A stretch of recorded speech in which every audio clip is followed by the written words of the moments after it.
The following is a paid program and does not necessarily reflect the opinions of the staff or management of Visionary Related Entertainment.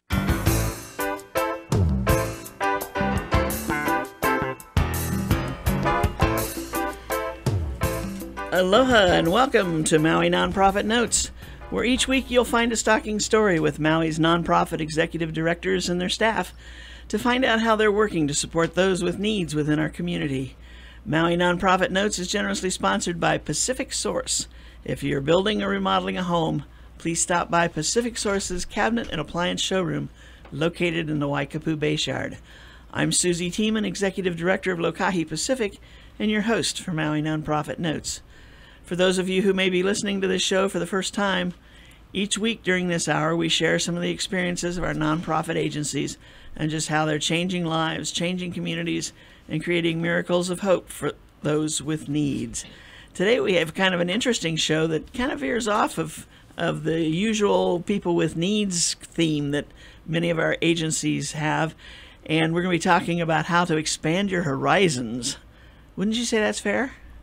Definitely. I would say that's fair. I think that's fair all the way around, right? Absolutely. There we go. Okay, we've got all the speakers in on that one, and I'm going to introduce you to them as we do their portion of the show.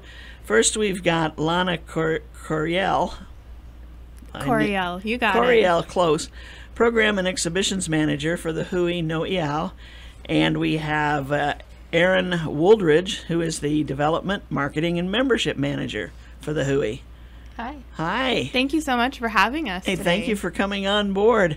You know, it's been a while since we've had anybody from the Hui, and I was so excited to see all the things you've got going on right now. You know, it seems to me like it used to be you had a big push in the summertime and over some of the school vacation times, but you guys have got stuff just stacked on top of each other all the way through the fall now.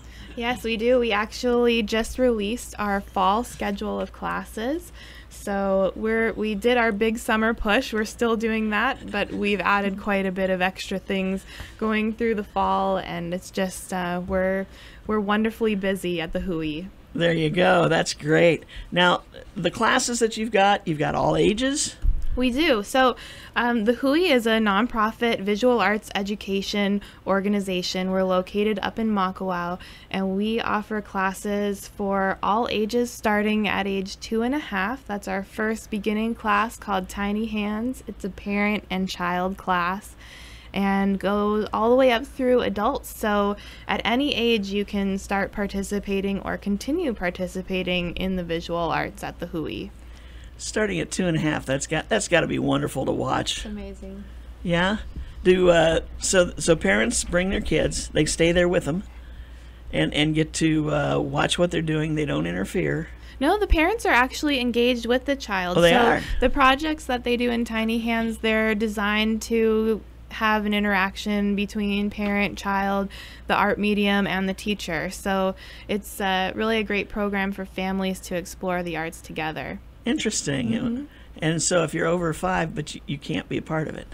Well, if you're over 5, we transition you to some of our other programs. We have a great summer camp program that we just finished, 9 weeks of summer camp.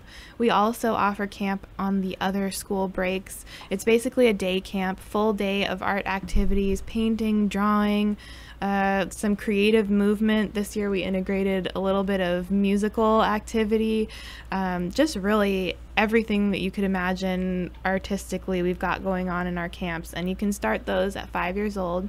Our next camp will be in October for the fall break. We also have a December winter break camp. So at 5 years old you can do those. We also have after school programs. We've got ceramics. I'm trying to think of the other things. Really, we've got a lot of teen programs going on after school now. But at 5 years old you can do after school programs, and you can also do our new, well, they're not exactly new anymore, we've had them for a few months, but Family Fridays is a newish program. Oh, I was reading through that. That's interesting. Yeah, so those are open starting at age 3, so you have to be age 3 to, let's say, 12, and they're another family program we have going on. And same idea with Tiny Hands, designed to create interactions between parents and children doing creative, wonderful things. And they're Friday evenings, so if you're looking for something fun and creative for your family to do on Friday night, we encourage you to come up to the Hui. There's a schedule of those classes online, and they're just a short 2-hour program. A lot of times they're holiday themed, so we've got around Halloween we have a spooktacular mask making class, or glitter and goo and monsters, oh my. And we order pizza, and it's just a great time for everyone. That's cool. And I like the next one coming up after that, which is in November. Dream a Little Dream of Me. Oh, yeah. They're doing dream catchers in that class. So the projects, a lot of times, they're maybe a little too technical for, let's say, a 3-year-old to do on their own. So the parent, that's an opportunity for the parent to step in and help and work with their child. Maybe the child picks out the beads that they want to put on the dream catcher, and the adult does a little bit more of the technical component. That's cool. Yeah, they're a lot of fun. Now, do these classes fill up? Do you need to pre-register? Or? Yes, pre-registration is required for all of our programs at the Hui. You take chance if you register late. We do require pre-registration, and all of that can be found on our website, which is huinoeau.com. It's HUINOEAU.com. We are a .com, although we are a nonprofit organization, so make sure to put that .com in there. Very good. Now, if the class fills up, do you take a wait list or? Certainly, and we do our best to accommodate everyone, but sometimes we do have a wait list as our classes are very popular, especially our Family Friday programs. Those have been in really high demand. And like most classes of this nature, you don't want too many in the class to dilute the activity between, or the interactivity between the teacher and the students. Exactly. All of our Hui classes, whether they're youth classes or adults, are designed to have a small class size so that you get a lot of personalized attention from the instructor. You're able to ask questions and really have a great relationship with your teacher. Interesting. And the interesting thing too about the schedule for these Friday night classes, they're not always on a set Friday night. I mean, it's not always the second Friday or the third Friday. They vary. They do vary. The so I would say best to go to our website, or if you're out and about, you might see our new Create newsletter. We have some beautiful ceramic pieces on the cover this time around. So grab one of those or go to our website, huinoeau.com, and you can see all of our classes, including our Family Friday programs, and see if there might be something that works for you. Can somebody call and request a copy of the newsletter? Sure. Yeah, we would be happy to add you to our mailing list, send out a copy. We even can help you find a class that you're looking for over the phone, or you're always welcome to stop by and visit us up at the Hui. We love to have visitors. Okay, and the phone number for the Hui? The Hui phone number is 808-572-6560. 6560. Wonderful. Okay. You've been pretty quiet over there. Lana's our program guru. Yeah. Take that on. Programs is my That's domain. your thing. That's yeah. your thing. Okay. Hey, you were talking about, before we went on the show, we were talking about new additions to the offerings up there. And one of the items that one of the classes both of you have taken was glass blowing. Oh, absolutely. It's so much fun. We offer a one-day class in glass blowing, which is just 3 hours, so it's pretty special. You can come up with zero experience, and our teacher will show you how to gather the glass, and you can make amazing things. You'll make a paperweight, and it will be the most fabulous thing you've ever made in your life, because it's really hard and really rewarding. So that's a really, really fun class to take. In 3 hours, you will make something that you can take home. Absolutely. Yeah. And then we also offer a 4-week class where you can kind of dive in a little deeper. I made a few vases and things that you can use, cups and things like that. Interesting. So, yeah. And Wow. I believe we are the only organization in the state that's offering glass blowing classes to the public. So you might have seen glass blowing going on in some professional studios, but maybe you're interested in taking a class. The Hui has an opportunity for you, and with just 3 hours, you can walk away with something, like Erin Right. said. And like Lana was saying, the classes only have 4 people, and so you get a lot of personalized instruction with Right. the teacher. And you can come and watch. And if you're even shy about the whole thing, you can come and watch a class and then sign up for the next one. Right, and we also have, sorry. No, go ahead. We also have demonstrations every Monday and Wednesday from 10 a.m. to 1 p.m. Those are open to the public, and the glass studio is open air, so that's also really special. It's wide open, there's tea plants, and you can just come have a seat and watch world-class glass blowers for free at the I think I just found something new to do for lunch. I think so, yeah. I think so. I got to get out of my world and into this other one. It's really sounding exciting. There's something about some fascination in glass blowing. It's amazing to watch. I mean, it's just a technical skill, and it's almost like a coordinated dance when you're watching it, because a lot of art, you're thinking about painting or drawing or even jewelry making. It's very defined in space and very focused. Glass blowing is very dynamic. There's a lot of moving going on, and the glass blowers work in teams, which is really interesting. So it's not just sort of an individual activity. You're working with someone else, so how that all flows together and coordinates is really fascinating to watch. And they're putting together these very complicated pieces, like maybe they're working on a turtle or a whale, or pineapples are one of our most popular items, and just how it all comes together and how the medium transforms, you'll be amazed. Wow. So that I don't know what to say to that. Yeah, I do. I have to skip lunch, head up to the Hui, catch one of those sessions to watch. Or bring lunch. Bring lunch. Yeah, there you go. Picnic lunch at the Hui. It's so there beautiful. you go. Yeah, right. It is. It is. Located on the hillside up just below Makawao. At the help me with the name of the place. Kalua Nui Estate. Kalua Nui Estate. Yes, so Wonderful. We have a 25-acre property, and it's just beautiful. There's lots of open spaces, and it's almost like a park. So we encourage families to come up and just spend the day with us. Even if you're not taking a class, you can just hang out on the grounds. We have great wind if you want to fly a kite. There's lots to do and lots to see. You can just stroll down to check out our glass blowers, watch for a few minutes, and then go have a picnic lunch with your family, and it'll be a great upcountry Maui day. Now, is there an admission fee? There's no admission fee. Just come on in. We always love donations, though. Gotcha. I'll say that. The donation box is out. It is. It is, yeah. Okay. And also, wonderful. We didn't talk about our gallery. We have an amazing gallery that you can come and see when you're up there, and that's free entry, just donation only, which of course we love and accept. But we have right now in our gallery our youth art exhibition, which includes all of the work from our 9 weeks of summer programs. We have probably over 200 pieces created by Maui's youngest artists, all very talented. And that show is up through Friday at 3 o'clock. So if you're interested in seeing some beautiful work done by very creative kids, we encourage you to come up to the Hui before Friday at 3 o'clock. Are items like that for sale? The kids' work is not for sale, although Okay. I did have one young artist this summer ask me if she could sell her work in the gallery, and I told her I'd have to think about that. But right now they're not for sale. They're just for viewing. But it's a great opportunity for families to come up and see some really approachable artwork. Because it's been created by kids. I think kids connect to it more readily maybe than seeing some work created by adults. And it's very playful and very colorful.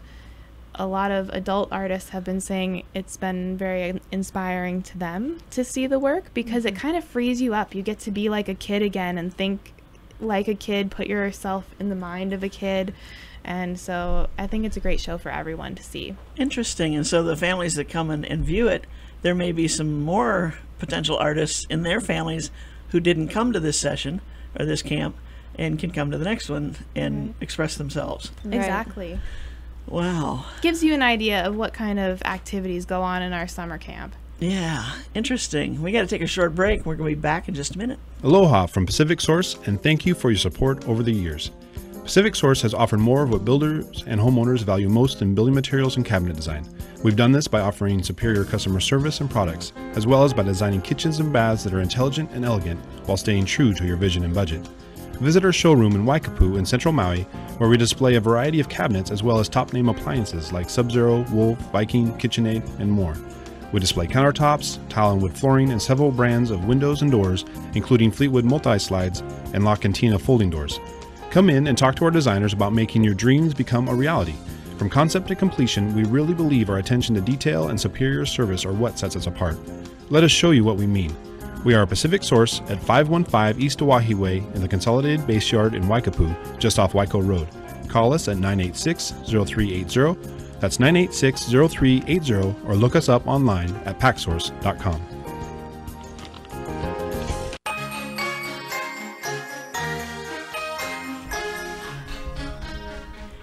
And we are back. This is Maui Nonprofit Notes, where each week we talk about what our nonprofit organizations are doing to, again, I'm going to jump over the with people with needs. Actually, these people have needs too. The need to express themselves, right? Exactly. That's, I mean, that's a pretty big need sometimes. And art is very healing, so it's a vital part of our community. There you go. It's also the only art center of its kind in Hawaii, so it invites children, let's say from elementary schools on field trips who may not be exposed to the visual arts to come and enjoy it at the Hui for free. And it's a really limited resource on this island, so we're excited to be able to share that.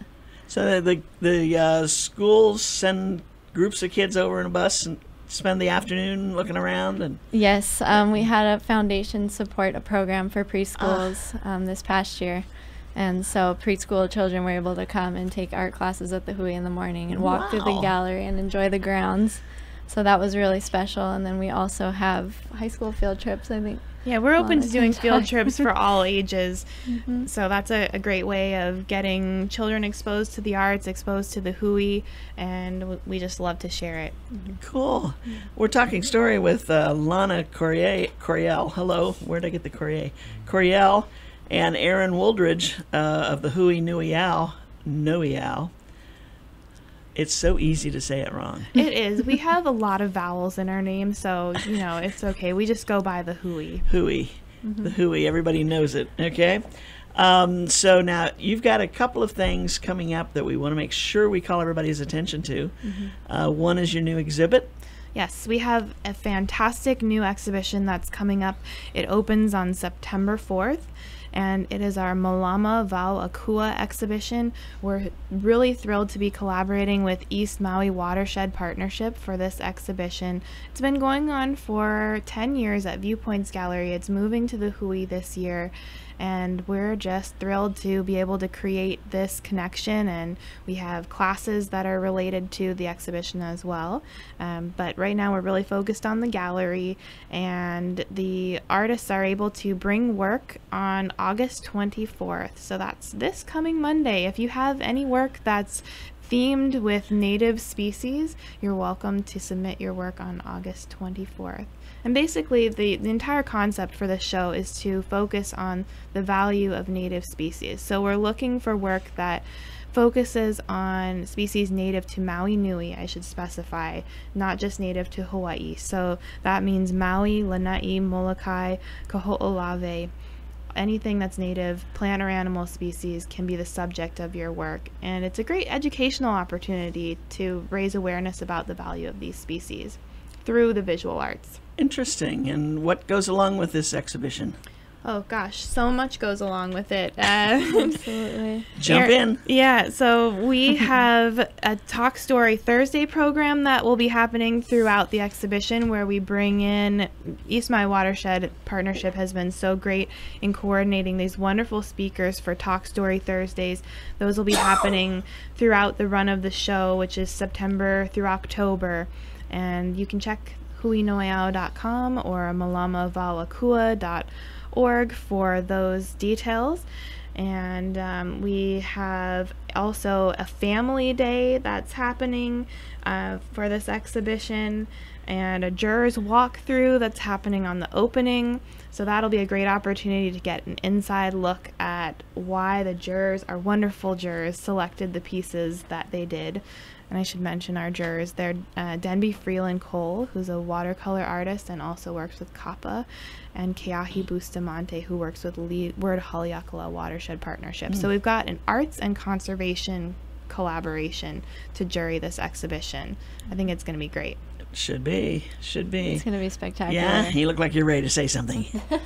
I'm just really excited for the opening and for the entire exhibition. It's going to be really beautiful and a really gorgeous community celebration of, like Lana said, conservation and the arts. We also have a ton of really exciting events coming up throughout the end of the year. One in particular is our Hui Noeau Wailea Food and Wine Celebration, which will be on November 14th. It's a Saturday this year, and it's held at Hotel Wailea. We have some spectacular restaurants that are donating food for the event, like Migrant. Chef Sheldon Simeon will be there with his team, Three's Bar and Grill, Kaana Kitchen, Quattro Restaurant, Five Palms, Capiche, the Wine Corner will be there, and Ruth's Chris Steakhouse. It's going to be a really beautiful evening. This is poo-poo kind of food. This is not a sit-down dinner. Exactly, and there'll be wine pairings from Maui Wine, Ulupalakua. Oh, wow. Chambers and Chambers helps out with this event as well. So there'll be beautiful wine pairings, beautiful food. We'll have a silent auction. So it's a really fun time, and it's a thank you to some of our donors at the Hui, but also a good way to learn more about the Hui and maybe come and enjoy some wine. Right. Is there an auction that goes with it? Yes, a There silent is. auction. What kind of things do you usually have at the auction? There'll be some artwork, and then also some fabulous experiences, maybe some dinners or hotel stays, but that's to be announced. Gotcha. So stay tuned. Interesting. And that's coming up again, the date? November 14th. November And 14th. tickets are on sale online, or you can call us as well. It's huinoeau.com/events for that. Okay. Yeah. And So again, if- the phone number one more time? 572-6560. And this event typically sells out, so if you're feeling hungry from all of the restaurants that Erin just mentioned, I encourage you to go and purchase your tickets today, because we do sell out. That's right. I remember that. We did a show not too far in advance of that, and we were talking about it, and then all of a sudden Caroline, somebody else said, "Oh, it's sold out." I go, Yeah. "What?" Wait, already? And it's so beautiful up there. The grounds there as well. Only it's a different view kind of thing. Right, we're But taking it it's to gorgeous. the beach. Yeah, it's gorgeous. Awesome. And You're then, not done. no, we have I know so there's many more. fabulous We things do. going on. And I would just say, because the Hui has so much going on, the best resource to find out information is to go to our website, huinoeau.com. It'll have all the details on our opening for our next exhibition, September 4th, our Wailea Food and Wine Celebration with November 14th. All those dates that we've gone through a lot of them, but they're all on our website. Yeah. So if you have questions, please feel free to call 572-6560 or visit our website, and we're happy to help. And you cover all ages, Right. the whole family.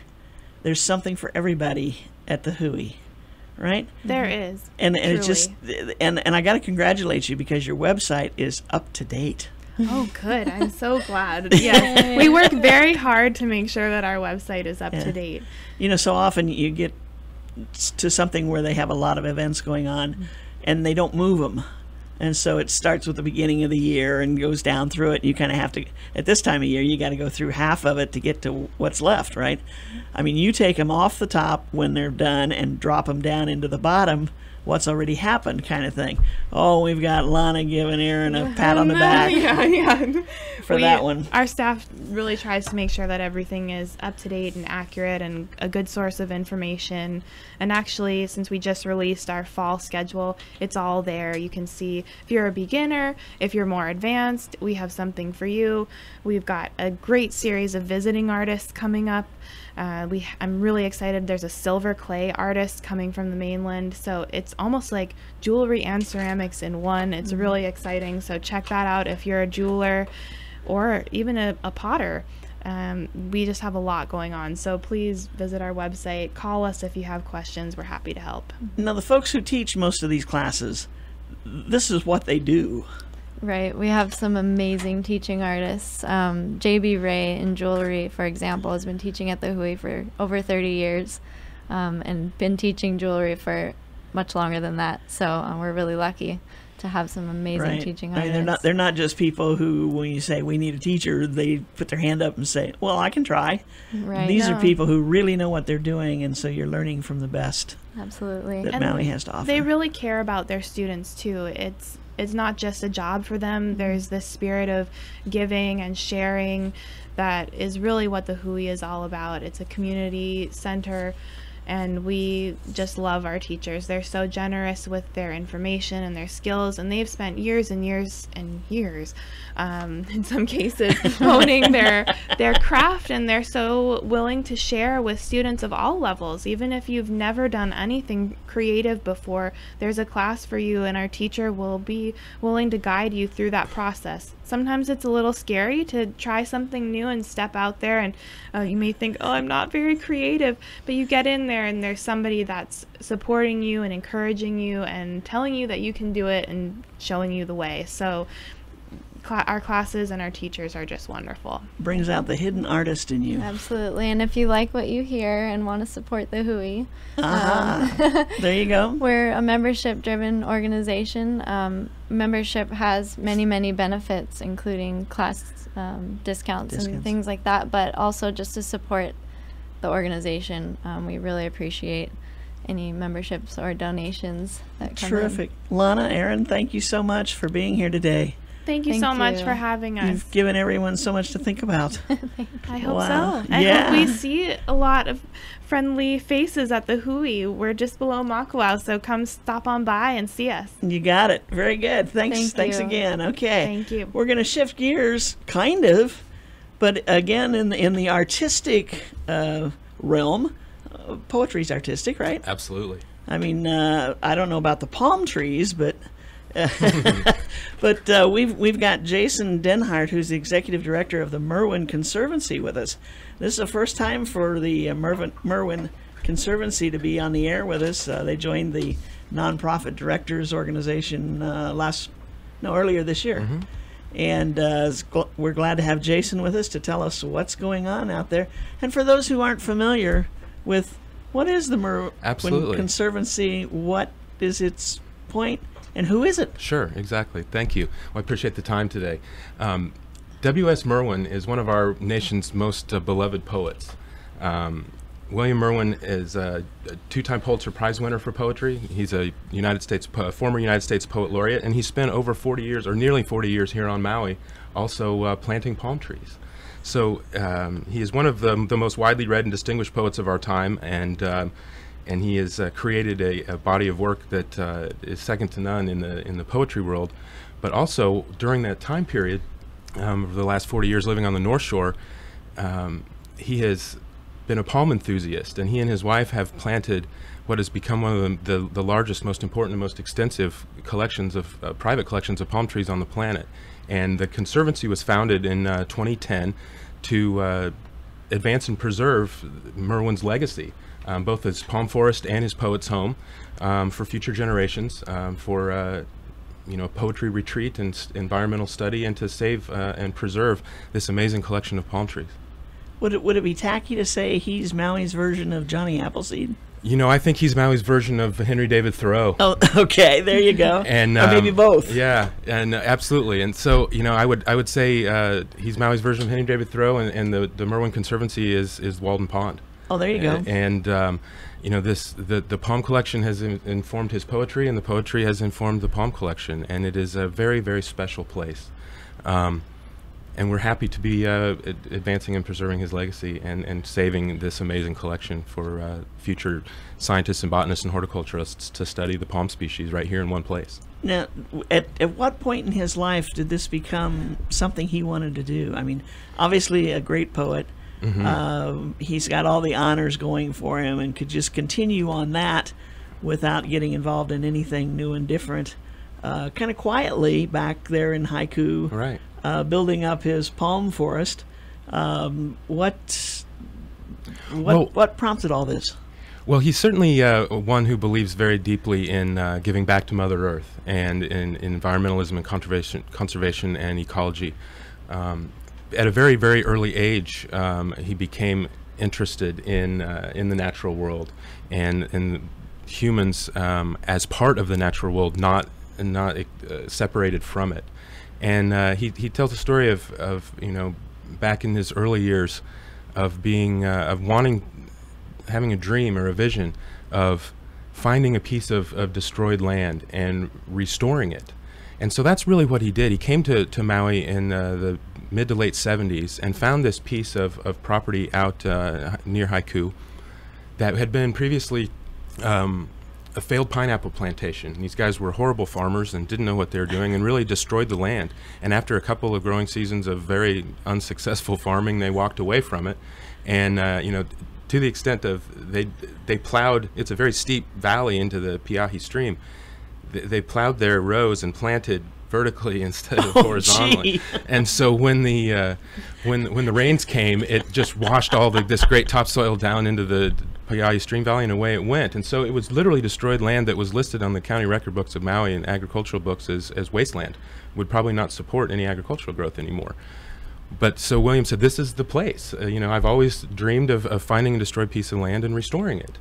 And so he set about purchasing this property, and then he and Paula, his wife, began a lifelong passion of restoring Mother Earth and planting this amazing palm collection. Now they had to spend years re-amending the soil, and there's stories of as a poet back in the days before internet, you could probably imagine he received a volume of mail. And so he would plant his mail as mulch. Very good. So after responding to an aspiring poet or an admirer or whatever, he would reply to his correspondence, and then he would use that as mulch and plant it in the ground along with the palms and the plants. There's also back in those early days, it was really about soil amending, and so they planted 300 to 350 ironwood trees across the top slope of the property, because the ironwood is one of the only non-legumes that will nitrogen fix and re-amend soil on its own. And so they planted hundreds and hundreds of ironwood trees specifically for the purpose of re-amending the soil. And years later, what used to, when he first got there, the land was just a hard pack, like the lane you drove in on. 30 some years later we were able to put spades in the ground to 18-20 inches of really awesome dirt. And that has that amazing soil has just grown down the streambed valley over the years, and now is supporting this amazing life. So the Conservancy contracted with the National Tropical Botanical Gardens to catalog, tag, identify, and map the entire collection. It was an extensive process over approximately 2 years. They brought in the world's palm expert, Sir John Dransfield of the Royal Botanical Gardens, Kew, in Great Britain. And Dr. Dransfield came out with the team from the National Tropical Botanical Gardens and spent months and months over 2 years in the palm forest finding out what really was there. This has just been a poet and his wife giving back to Mother Nature and meditating and writing and creating and imagining while planting. So the Conservancy really wanted to find out what do we really have here. Right. And so lo and behold, they tagged over 2,740 individual palm trees, found out that the collection represented over 480 species of palms. Of the known genus, there's about 185, 186 known genus of palms. The Merwin collection has 128 of those 185 represented. So it's literally one of the most extensive palm collections known to exist on the planet. Well, now, did Merwin go out and find starts for these, or what?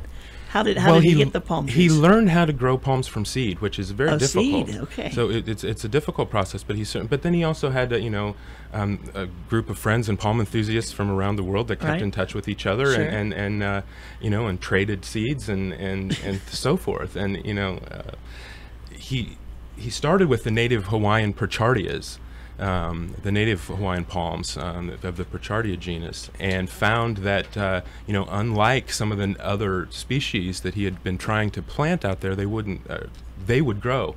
Some of the koas and ohias that he had tried to plant, the native trees, the land was just too destroyed. And so when he found that the native Hawaiian Prochardias, the palms, would grow, where some of the others wouldn't, that's why he started focusing on palms.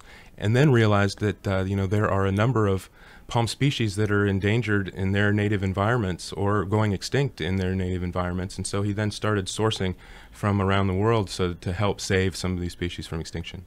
This is fascinating. We got to take a short break, but we'll be right back for more information. Aloha from Pacific Source, and thank you for your support over the years. Pacific Source has offered more of what builders and homeowners value most in building materials and cabinet design. We've done this by offering superior customer service and products, as well as by designing kitchens and baths that are intelligent and elegant while staying true to your vision and budget. Visit our showroom in Waikapu in Central Maui, where we display a variety of cabinets as well as top-name appliances like Sub-Zero, Wolf, Viking, KitchenAid, and more. We display countertops, tile and wood flooring, and several brands of windows and doors, including Fleetwood multi-slides and La Cantina folding doors. Come in and talk to our designers about making your dreams become a reality. From concept to completion, we really believe our attention to detail and superior service are what sets us apart. Let us show you what we mean. We are a Pacific Source at 515 East Oahe Way in the Consolidated Base Yard in Waikapu, just off Waiko Road. Call us at 986-0380. That's 986-0380, or look us up online at packsource.com.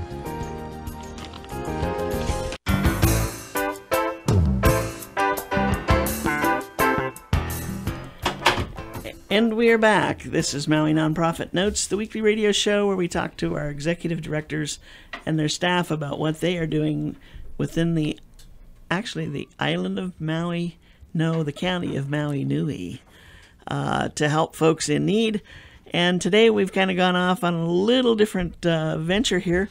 One of the newest members of our organization is the Merwin Conservancy, and we have Jason Denhart, who's the executive director of that organization. We've been talking about the various, my gosh, how many over 2,700 palm trees identified, and it just, I looked at some of the pictures on the website, and it's like, you know what? That's another place I've got to go. Yeah, it's a very, very special place.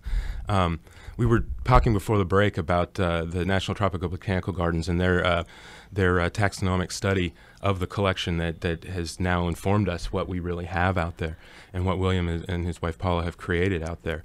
And according to these experts in the palm world, this is a living treasure house of palm DNA and a genetic safety net of palm germplasm that it's very important to preserve and conserve for the future.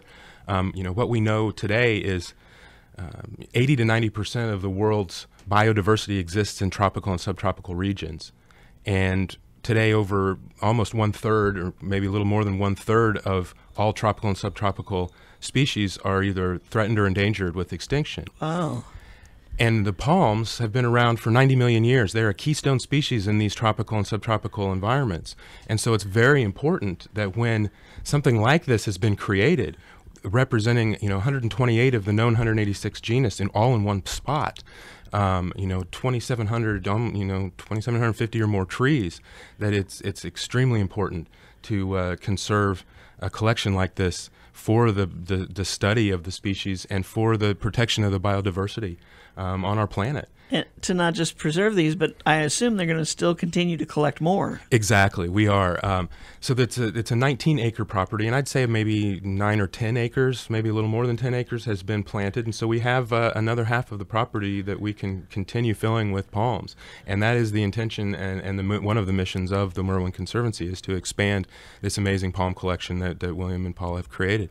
And it's very exciting to know that something like this you can do yourself. It's one person or one couple giving back to Mother Nature, living a very intentional life of planting and giving back instead of extracting from. And it's something we can all do. We can plant a palm on our lanai in a pot. We can plant, we can plant palms in our yard, or other species. And it's a very inspirational story of a poet who has been gaining inspiration from all of this wonderful nature around him, and then also giving back to Mother Nature at the same time. Well, I found it fascinating reading through how the home off the grid basically is about as easy as you can say what it is. Absolutely. It's a very sustainable property, and William designed it and built it to be 100% sustainable from the get-go. He's been on PV solar since the late 70s. We have about 26,000 gallons of water catchment systems on the property, so it's been fully self-contained on electricity and fully self-contained on water since the late 70s when he arrived.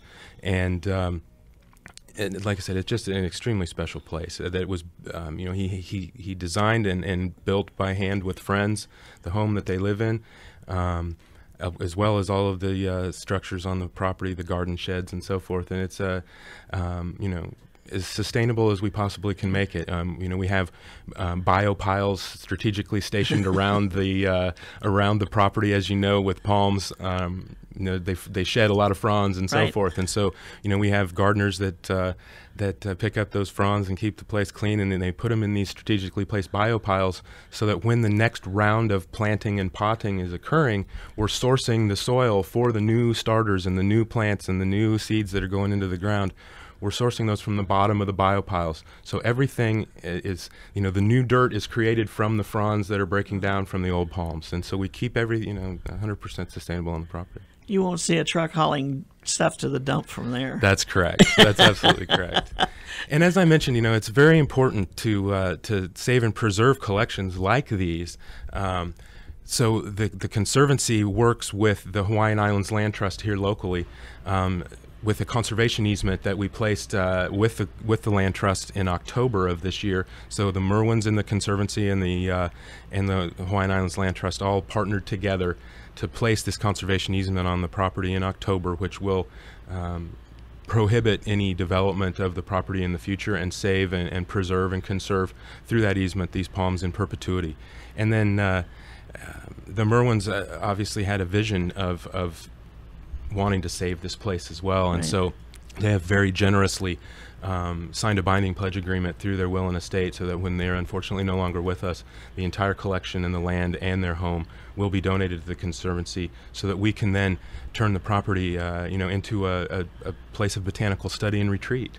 And we have visions of creating the Merwin Fellowship Program, both for poets as well as for botanists. And so the goals will be to have this Merwin Botanic Fellowship for students of botany or scientists that want to study a specific species or the several species of palms will be able to apply to become a Merwin Fellow, reside on the property and do their work. And then similarly, to advance and preserve his literary legacy as a poet, we would like to have a Merwin poetry residency or literary fellowship, where we have poets in residence that walk in the footsteps of W.S. Merwin amongst the palms of the Piahi Stream Valley, creating the next generation of amazing Pulitzer Prize-winning poetry, we hope.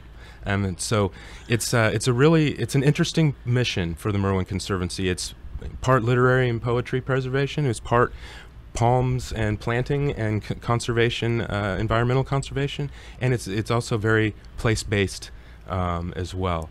And so we're excited to be here and to be involved, and we just can't wait to continue planting more palms. I know, and you aren't enjoying your work at all, I can tell. Yeah, right. Yeah, I mean, he's bouncing off the chair talking about this. The excitement in the air is noticeable. There's no question about that. Thank you. And again, as I read through some of the things on the website, now you've had poets who have come here to visit Merwin. Yes, that's right. So we also, the Conservancy produces an event series, a literary salon series called The Green Room. It's at the MAC, at the Maui Arts and Cultural Center there in the McCoy Studio Theater. We do it 4 times a year, maybe as many as 6 times a year, depending on the availability of artists and writers and authors and so forth. But it's a literary salon format where we do book readings and conversations with the audience, with important writers and authors and poets of our day. We've had Terry Tempest Williams, who's a famed nature writer, and we have another famed nature writer coming on October 23rd, and Barry Lopez, who wrote an amazing book called Arctic Dreams that if you haven't read it, you should, as well as other amazing books of Wolves and Men. And Resistance was another fantastic Lopez book. But Barry is an environmental activist and nature writer of the highest order, National Book Award winner, and he'll be joining us on Friday, October the 23rd at the MAC at 7 o'clock for the next installment of the Merwin Conservancy's Green Room. So tickets are on sale at the MAC right now, and so I hope you can join us. And you mentioned our website a couple times, so I should plug it. It's merwinconservancy.org. So Merwin Conservancy, all one word, .org. Wonderful, wonderful. Now, Merwin is best known as a poet. That's correct. But he's also written books. Yes, he's had a... more than books of poetry. I mean, other... Correct. He's also known as a translator, and has spent a significant amount of time translating Japanese and other poetry, as well as some Spanish literature as well. But he's had a very decorated career as a translator as well as a poet. He actually won for his Selected Translations book that was published last year in 2014. He won the National Translation Prize for that, the Landon Prize. Still winning awards. Yes, absolutely. Yeah, he's an amazing man who has lived a very, very intentional life here on Maui, giving back to Mother Nature and creating this amazing body of work. Tell me a little bit about how the Poet Laureate works. Well, the Poet Laureate is a designation from the Library of Congress, and it's a presidential appointment through the Library of Congress, and it's usually a 2-year term. Mm-hmm. William was the Poet Laureate. He was a special Poet Laureate for the centennial of the Library of Congress back in the late 80s, but then he also was the standalone Poet Laureate in 2010 and 2011, which was he was the 17th Poet Laureate of the United States at that time, and I believe we're now 19th or 20th. But okay, mm-hmm. So it's the period in which they serve is actually a 2-year period, but the Poet Laureate title is like being president. You're president forever. That's correct. I guess it's Poet Laureate Emeritus. Yeah, I gotcha. Okay.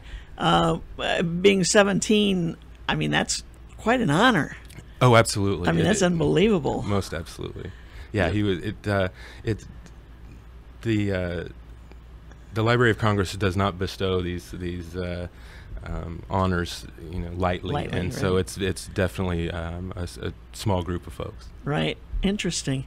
Now, have other Poet Laureates been over here as part of the Green Room? Not as part else? Not any Poet Laureates, okay. But there have certainly been National Book Award winners, New York Times bestsellers, and other Pulitzer winners. Okay, they're probably over there creating their own conservancies of whatever kind. But this is, I mean, it's just, to me, it's fascinating. It's such an interesting combination.